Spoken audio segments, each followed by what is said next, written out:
Hello everyone, welcome to our channel. भिजलेला साबुदाणा बघून तुमच्या लक्षात आलंच असेल की आज आपण काहीतरी उपवासाचा पदार्थ बनवतो आहे.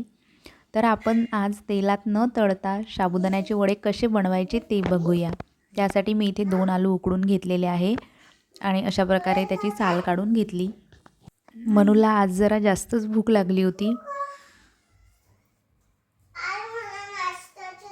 बस नाश्ताच बनवते गुड्डू.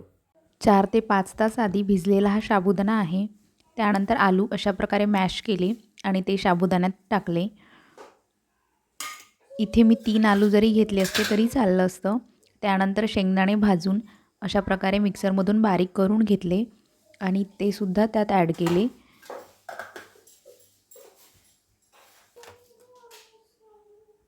आणि चवीनुसार मीठ ॲड करायचं.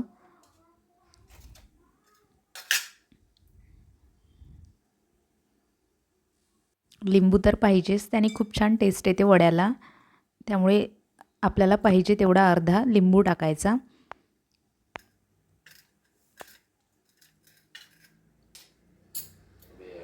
त्यानंतर 2 मिरची चिरून घेतल्या होत्या अशा प्रकारे छोट्या छोट्या. आणि हे सर्व मिश्रण हाताने व्यवस्थित मिक्स करून घ्यायचं. आपण ज्याप्रमाणे कणकीचा गोळा बनवतो तशाच प्रकारे याचासुद्धा गोळा तयार करून घ्यायचा. हे वडे बनवण्यासाठी आपल्याला आधी कुठल्याही प्रिपरेशनची गरज पडत नाही. फक्त आपल्याला एकच करावं लागतं की साबुदाणा भिजून घालून ठेवावा लागतो. अशा प्रकारे. त्यानंतर पॅन गरम होण्यासाठी गॅसवर ठेवला आणि अगदी काही ड्रॉप तेलाचे त्यात टाकलेले आहे. कारण इथे आपल्याला वडे तळायचे नाही आहे, त्यामुळे तेल जरा कमीच घेतलं आहे. आणि थोड्या प्रमाणात हाताला तेल लावून अशा प्रकारे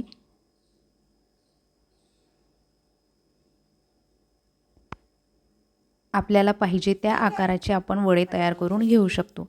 मी सुरुवातीला असे मोठे मोठेच वडे तयार करून घेतले होते. हे साबुदाणा वडे आपण शेंगदाण्याची चटणी किंवा नारळाची चटणी किंवा दही यासोबतसुद्धा एन्जॉय करू शकतो. खूप छान लागतात.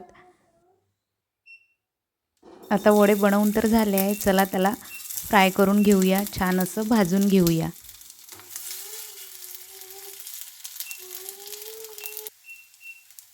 आणि ते एकमेकाला चिपकायला नको म्हणून थोडं तेल वरतून टाकलेलं आहे.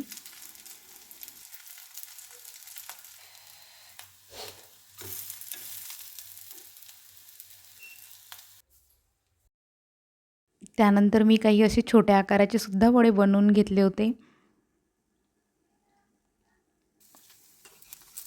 उपवास असल्यावर नेहमी उसळ खाऊन सुद्धा कंटाळा येतो. अशा प्रकारे काही नवीन पदार्थ तर खायचा असतो, पण काय होते ना, कधी तेलकट खायचं नसते. तेव्हा हा खूप उत्तम पर्याय आहे. आपण तेलाचा वापर न करता छान असे वडे तयार करून घेऊ शकतो. आणि फटाफट आपले हेल्दी टेस्टी असे वडे बनवून तयार होतात. चला मग भेटू नेक्स्ट व्हिडिओमध्ये. बाय.